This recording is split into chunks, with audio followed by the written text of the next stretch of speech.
So if you're like me, you had one question when leaving the movie Captain Marvel. And the answer to that question is the song you were thinking of during that montage was Tub Thumpin' by Chumbawamba.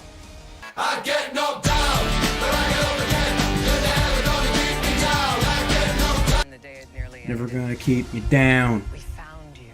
I make no apologies, it's a good song. No, but seriously, why is it called a cockpit? Well, based on the research I felt like doing, I'm not getting primary sources on this, it's not worth it. The word started out exactly what it sounds like. A pit where roosters fought. This was the primary use of the word around the 16th century from what I could tell. If this seems somewhat cruel to you, yeah, it was super common around that time to watch animals fight. They didn't have $100 million movies to entertain themselves back then. Life kinda sucked. No TV, movies suck. I'm here with my gal. Shake your hands, kick around, wear a suit to breakfast. In fact, you ever hear the phrase fighting like cats in a bag? That was something people did as well.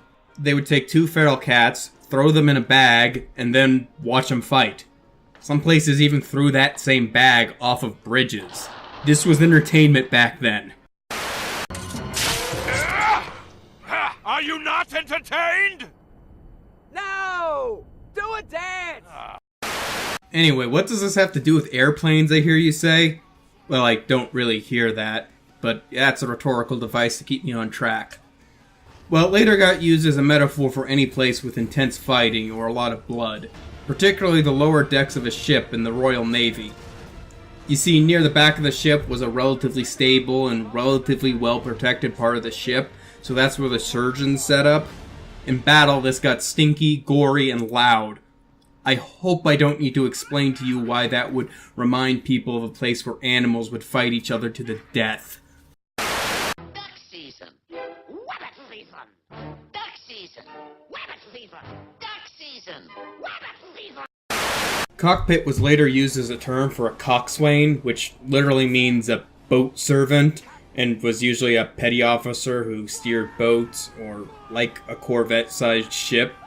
A cockboat was apparently a kind of boat kept on board a larger ship. Really couldn't find a lot of good sources on that, so take it with a grain of salt. And swain comes from an Old Norse word, svein, this, which means boy or servant.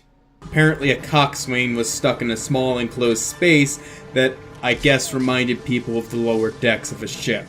That and just the word cox with the word cock.